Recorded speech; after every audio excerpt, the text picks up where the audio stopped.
Sir నీకేమైనా కాసేపు తెచ్చిపోయాడు. నేను చచ్చిపోయాను, నాకు బ్రతకాలని లేదు. ఏం జరిగిందో చెప్పు. అరే రిజల్ట్స్ వచ్చినాయి కదరా, నా రిజల్ట్ ఏమైందా? మేమందరం పాస్ అయిపోయాం రా, మన బ్యాచ్ లో ఒక్కడే ఫెయిల్ అయ్యావు. ఏంటి ఫెయిల్ అయిపోయాను?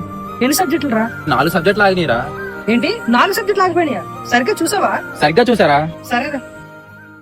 నేను ఎగ్జామ్ లో ఫెయిల్ అయ్యానని నా పేరెంట్స్ తెలిస్తే వాళ్ళు నన్ను చంపేస్తారు. దానికని నేను చచ్చిపోతాం బెటర్. అమ్మ నాన్న పాపం మన మీద కాస్ అయిపోయారు. ఎగ్జామ్ లో ఫెయిల్ అయితే లైఫ్ లో ఫెయిల్ అయితే లైఫ్ లో అప్స్ అండ్ డౌన్స్ వస్తూనే ఉంటాయిరా. ఇది జస్ట్ బిగినింగ్ మాత్రమే. నువ్వు ధైర్యంగా ఇంటికి వెళ్ళి మీ పేరెంట్స్ జరిగింది చెప్పు. సరేనా?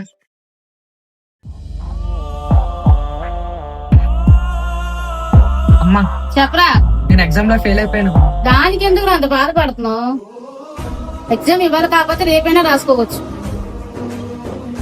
దాని గురించి అంత ఆలోచించి బాధపడేంత అవసరమే లేదు. మరి నీకు కోపంగా లేదా నా మీద? నువ్వంటే నాకెందుకురా కోపం? నువ్వు నా బంగారం రా.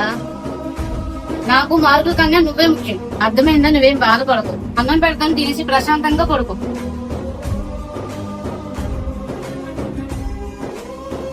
ఇలానే చాలా మంది స్టూడెంట్స్ సమ్మానాలు ఏదో అంటారని చెప్పి సూసైడ్ చేసుకుంటున్నారు. కానీ ఒక్క విషయం మాత్రం గుర్తుపెట్టుకోండి, మీరు కానీ ఫెయిల్ అయితే మీ పేరెంట్స్ ఒక రోజే బాధపడతారు, అదే మీకేమైనా అయితే లైఫ్ లాంగ్ బాధపడుతూనే ఉంటారు. సో ఎవరైనా ఫెయిల్ అయితే సూసైడ్ చేసుకోకుండా మీ పేరెంట్స్ కి ధైర్యంగా వెళ్ళి జరిగింది చెప్పండి. అండ్ పేరెంట్స్ కూడా మీ పిల్లలకి మీరే భరోసా ఇచ్చుకోవాలి. వాళ్ళ ప్రాణాలు మీ చేతుల్లోనే ఉంటాయి.